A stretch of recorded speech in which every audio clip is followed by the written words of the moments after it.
আসসালামু আলাইকুম, সবাইকে স্বাগত জানাচ্ছি। শুরুতেই জানিয়ে দিচ্ছি সংবাদ শিরোনাম। বিরোধী দল ছাড়াই একতরফা ডামি নির্বাচনের মচ্ছব আওয়ামী লীগের। আজ সকাল সন্ধ্যা সারা দেশে বিএনপির অবরোধ কর্মসূচি। সারা দেশে 147 প্লাটুন বিজিবি মোতায়েন। তারেকের কথায় সাড়া দিলে বিএনপির আমছালা সবই যাবে, কাদেরের হুমকি। এবং সর্বশেষ জানিয়ে দেব, স্বতন্ত্র প্রার্থী দলের হলেও প্রতিদ্বন্দ্বী ভাবতে হবে। বিস্তারিত খবরে যাওয়ার আগে ছোট্ট একটি অনুরোধ, যদি চ্যানেলটিতে নতুন হয়ে থাকেন তাহলে চ্যানেলটি সাবস্ক্রাইব করে সঙ্গেই থাকুন। তো চলুন মূল ভিডিওতে। বিরোধী দল ছাড়াই একতরফা ডামি নির্বাচনের মচ্ছব। বিএনপির সিনিয়র যুগ্ম মহাসচিব রুহুল কবির রিজভী বলেছেন, তত্ত্বাবধায়ক সরকারের অধীন নির্বাচনের দাবিতে দেশের জনগণ রাজপথে আন্দোলন করছে, অথচ বিরোধী দল ছাড়াই একতরফা ডামি নির্বাচনের আয়োজন করেছে সরকার। নিশিরাতের প্রধানমন্ত্রী গায়ের জোরে রাষ্ট্রযন্ত্র ব্যবহার করে ক্ষমতায় বসে আছেন। আজ সকালে ঢাকা চট্টগ্রাম মহাসড়কের চান্দিন আর গোবিন্দপুর বাস স্ট্যান্ড এলাকায় অবরোধ সমর্থনে বিক্ষোভ মিছিলে এসব কথা বলেন তিনি। মিছিলে নেতৃত্ব দেন রিজভী। তিনি বলেন, আজ দেশের অর্থনীতির কি করুণ পরিণতি। বেসরকারি গবেষণা সংস্থা সিপিডি বলেছে, 2008 সাল থেকে 2023 সাল পর্যন্ত 15 বছরে ব্যাংক খাত থেকে প্রায় 92,261 কোটি টাকা লুটপাট করা হয়েছে। এই অর্থ 2023 ও 24 অর্থ বছরের বাজেটের 12% বেশি। এ পরিমাণ অর্থ দিয়ে অনায়াসে বাজেট ঘাটতি মেটানো যেত। রিজভী বলেন, সরকারি বিরোধী দল ছাড়াই একতরফা ডামি নির্বাচনের আয়োজন করেছে, অথচ তত্ত্বাবধায়ক সরকারের অধীন নির্বাচনের দাবিতে দেশের জনগণ রাজপথে আন্দোলন করছে।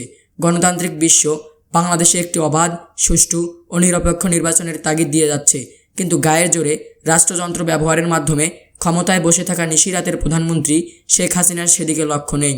মিছিলে আরও উপস্থিত ছিলেন বিএনপির কেন্দ্রীয় স্বাস্থ্য বিষয়ক সম্পাদক ডাক্তার মোহাম্মদ রফিকুল ইসলাম, কুমিল্লা উত্তর জেলা ছাত্রদলের সাবেক সদস্য সচিব তৌহিদুল ইসলাম বাবু, উপজেলা ছাত্রদলের সাবেক সভাপতি শরীফুজ্জামান, জেলা ছাত্রদলের সাবেক যুগ্ম আহ্বায়ক সাইফুল ইসলাম সাজ্জাদ, সহসভাপতি ফারুক আহমেদ, মেঘনা উপজেলা ছাত্রদলের যুগ্ম আহ্বায়ক কেয়াফতুল্লাহ প্রমুখ। আজ সকাল সন্ধ্যা সারা দেশে বিএনপির অবরোধ কর্মসূচি। সরকার পতনের এক দফা দাবিতে ফের আজ রোববার সারা দেশে সকাল সন্ধ্যা অবরোধ কর্মসূচি পালন করবে বিএনপি। বিএনপির সিনিয়র যুগ্ম মহাসচিব রুহুল কবির রিজভী গতকাল এক ভার্চুয়াল সংবাদ সম্মেলনে বলেন, বর্তমান সরকারের পদত্যাগ, তত্ত্বাবধায়ক সরকার ব্যবস্থা পুনঃপ্রতিষ্ঠান, অবাধ, সুষ্ঠু, বিশ্বাসযোগ্য ও গ্রহণমূলক নির্বাচন এবং দুর্নীতির বিরুদ্ধে আমাদের চলমান আন্দোলন। এই আন্দোলনের পরিপ্রেক্ষিতে নির্বাচন বর্জন এবং অসহযোগ আন্দোলনের পক্ষে আমাদের এই কর্মসূচি। এদিকে জামাত ইসলামীও আলাদাভাবে অনুরূপ সর্বাত্মক অবরোধ কর্মসূচি ঘোষণা করেছে। বিএনপির যুগ্মপদ আন্দোলনের শরিক গণতন্ত্র মঞ্চ, 12 দলীয় জোট, জাতীয়তাবাদী সমমনা জোট, গণতান্ত্রিক বামৈক্য, এলডিপি, লেবার পার্টি সহ সমমনা দলগুলো পৃথকভাবে এই অবরোধ কর্মসূচি পালন করবে বলে জানিয়েছেন। প্রসঙ্গত যে, ভোট বর্জন এবং সরকারকে অসহযোগিতার আহ্বান জানিয়ে রাজধানী ঢাকাসহ সারা দেশে বিএনপি ও সমমনা দলগুলোর টানা 3 দিন প্রচারপত্র বিতরণ ও গণসংযোগ গতকাল শেষ হয়েছে। সারা দেশে 147 প্লাটুন বিজিবি মোতায়েন। আসন্ন দ্বাদশ জাতীয় সংসদ নির্বাচনকে কেন্দ্র করে বিএনপি ও সমমনা দলগুলোর ডাকা অবরোধ কর্মসূচিতে আইন শৃঙ্খলা পরিস্থিতি স্বাভাবিক রাখতে সারা দেশে 147 platoon border guard Bangladesh BGB মোতায়েন করা হয়েছে। এর মধ্যে ঢাকা ও আশেপাশের জেলায় মোতায়েন করা হয়েছে 16 প্লাটুন বিজিবি। আজ সকালে বিজিবির জনসংযোগ কর্মকর্তা মোহাম্মদ রফিকুল ইসলাম তথ্য জানান।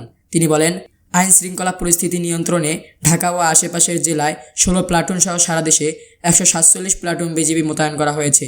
এর আগে বিএনপির অবরোধ শুরু হওয়ার আগেই শনিবার রাত 9:15 থেকে রাত 11:30 পর্যন্ত 2 ঘন্টার ব্যবধানে 3টি বাসে আগুন দেয় দুর্বৃত্তরা। এদিকে বর্তমান সরকারের পদত্যাগ এবং নির্দলীয় নিরপেক্ষ তত্ত্বাবধায়ক সরকারের দাবিতে সারা দেশে আজ ভোর 6টা থেকে চলছে বিএনপি ও সমমনা দলের ডাকা সকাল সন্ধ্যা অবরোধ কর্মসূচি, যা শেষ হবে সন্ধ্যা 6টায়। তারেকের কথায় সাড়া দিলে বিএনপির আমছালা সবই যাবে। নির্বাচন ঠেকাতে লন্ডনে পলাতক তারেক রহমানের কথায় সাড়া দিলে দলটির নেতাকর্মীদের আমছালা সব যাবে বলে মনে করেন আওয়ামী লীগের সাধারণ সম্পাদক ওবায়দুল কাদের। আজ দুপুরে রাজধানীর ধানমন্ডিতে আওয়ামী লীগ সভাপতির রাজনৈতিক কার্যালয়ে নিয়মিত ব্রিফিংয়ে তিনি কথা বলেন। তারেক রহমানকে উদ্দেশ্য করে আওয়ামী লীগের সাধারণ সম্পাদক বলেন, বিদেশে বসে রিমোট কন্ট্রোলে উদ্ভট আন্দোলনের ডাক দিচ্ছেন, সাহস থাকলে দেশে আসেন না কেন? বাংলাদেশে খোমেনি স্টাইলের বিপ্লব হবে না, হয় রাজপথে, না হয় জেলে যেতে হবে, বিদেশে বসে আন্দোলন হবে না। বিএনপির ডাকা অসহযোগ আন্দোলন নিয়ে ওবায়দুল কাদের বলেন, তারা খাজনা, ট্যাক্স, ইউলিটি দেবে না, এটা তাদের বাপদাদার সম্পত্তি। দেশ কি আরেকবার স্বাধীন হচ্ছে? এটা কি বঙ্গবন্ধুর অসহযোগ? আওয়ামী লীগের এই নেতা বলেন, ট্যাক্স না দিলে জেলে যেতে হবে, ইউলিটি বিল না দিলে শাস্তি হবে, বিদ্যুৎ পানির বিল না দিলে লাইন কেটে দেওয়া হবে। সোজা কথা। বিএনপির অনেকেই ব্যাংকে লেনদেন আছে, তারেকের কথায় সাড়া দিলে নিজেদের সব যাবে, আমও যাবে, সালাও যাবে। ওবায়দুল কাদের বলেন, ষড়যন্ত্র হচ্ছে, কিন্তু এদেশে আর 111 নেই। পিটার হাস ভাবতে গেছেন, কিন্তু ভারতের অবস্থান এক জায়গায়, তারা বাংলাদেশের অভ্যন্তরীণ বিষয়ে হস্তক্ষেপ করবে না। সাংবাদিকদের প্রশ্নের জবাবে তিনি বলেন, সাম্প্রতিক সহিংসতার বিষয়ে আইন প্রয়োগকারী সংস্থা তদন্ত করছে, যারা দোষী হবে ব্যবস্থা নেওয়া হবে। যে যা বলার বলুক, আমরা আমাদের লক্ষ্য অভিমুখে আমাদের অগ্রযাত্রা থামবে না। ওবায়দুল কাদের বলেন, যারা নির্বাচন বর্জন করেছে, দেশের জনগণই তাদের বর্জন করতে শুরু করেছে। যারা সন্ত্রাস করেছে, তাদের রাজনৈতিক অস্তিত্ব কারো সংকুচিত হবে, অনিশ্চয়তা বাড়বে। নেতিবাচক রাজনীতির জন্য সন্ত্রাসের পথে তারা বেছে নিয়েছে। এই সন্ত্রাসের রাজনীতি আর গণতন্ত্র বিপরীতমুখী। যারা সন্ত্রাস করে, তাদের মুখে গণতন্ত্রের কথা শোভা পায় না। নির্বাচন ঘিরে সারা দেশে উৎসবমুখর পরিবেশ বিরাজ করেছে জানিয়ে তিনি বলেন, সর্বত্র নির্বাচন নিয়ে আলোচনা হচ্ছে। আমরা শান্তিপূর্ণ নির্বাচন চাই, কোনো সহিংসতা চাই না। নেত্রী সেটা বারবার বলছে। আওয়ামী লীগের প্রার্থী কিংবা প্রার্থীর কোনো সহযোগী যদি সহিংসতায় জড়ায়, তাহলে নির্বাচন কমিশনের আইনগত ব্যবস্থায় আমরা সমর্থন জানাই। আমরা সহিংসতাকে প্রশ্রয় দেব না। যৌক্তিক কারণে কারোর প্রার্থিতা গেলে আমাদের কিছু বলার নেই, ইসি স্বাধীন। ওবায়দুল কাদের আরও বলেন, দলের প্রার্থী কিংবা স্বতন্ত্র যারা অনেকে আমাদের দলের, তাদেরকেও প্রতিদ্বন্দ্বী হিসেবে ভাবতে হবে। কোনো প্রকার বৈরী মনোভাব সমর্থনযোগ্য নয়। আইন তার নিজস্ব গতিতে চলবে। তারা যেই হোক, কোনো প্রকার পক্ষপাত নেওয়া হবে না। আইন ভাঙলে আইনগত ব্যবস্থা নেওয়া হবে।